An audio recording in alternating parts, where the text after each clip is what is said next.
You were always so impeccably dressed. Well, thank you, Conan. Well, you are. You have a very... I was at a Christmas party with you.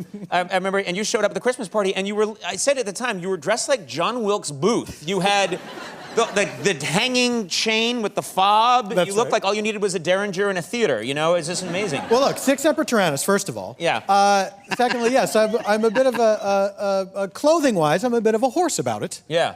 You could say that I'm a clothes horse, and I Yes. enjoy clothing. I mean, look at this. You've got the tie is matching. I haven't seen anyone do that in years. Yeah, fantastic. The watch band matches the shoes, which are green. It's true. That's incredible. Yeah. Everything's lined up perfectly. You're clearly insane. Yep. Now, I see that and I think that's somebody running from something. I have problems that I'm scared of. I found, it's your own fault. You posted these I like the beginning of this. I like any interview that starts with, it's all your own fault, you know. You Instagrammed photos of yourself as a kid. That's right. And take a look at these. Wow. Yeah. Now, my God, is that a bow tie? It looks like you're being attacked by a large moth. That is a grown 70s man's bow tie that I was thrilled to be wearing for first grade. So you were doing this as a kid? Oh, Look yeah. at that guy. There we go. Oh, my God. You know what I love? You're gradually growing into the bow tie. Exactly. That was a three-piece suit, reversible vest. I was very thrilled about it. So it's no accident. This is how So I've tell always me, been. okay, I'm just going to say to you, growing up, if I went to school and I was wearing that bow tie, I'd have been beaten senseless. Did kids pick on you? Kids, kids are kids.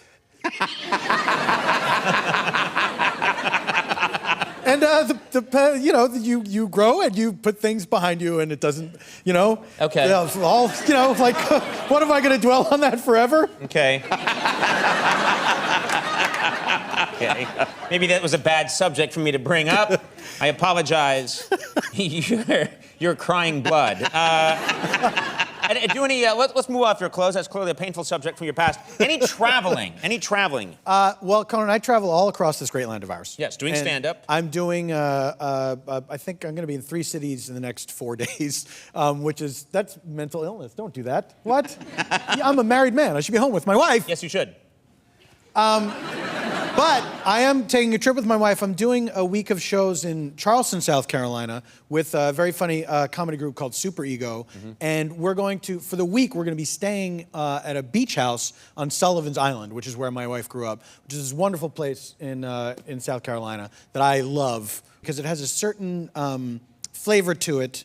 I will tell you a story. This is a story about Sullivan's Island. In the 80s, there was a doctor on Sullivan's Island who, for reasons that were acceptable in the 80s, had in his possession a human foot in a freezer in his garage.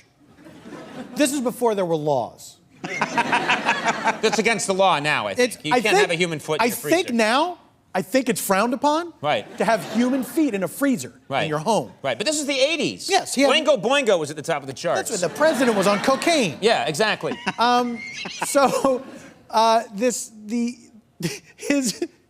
His human body part freezer in his garage, they were suffering a power failure. And so rather than let these treasures go to waste, this doctor, as he later told authorities, decided he would take this opportunity to study the ligaments of the human foot. So he put this foot in a crab trap and lowered it into the sea. Well, wouldn't you know, but that darn foot got out of that old crab trap and it washed up on the beach on Sullivan's Island, and people lost their minds because they thought a maniac was loose and cutting people up. And so there was a manhunt that was put on, and then eventually this doctor had to step forward and say, yeah, I might could have put that foot in a crab trap.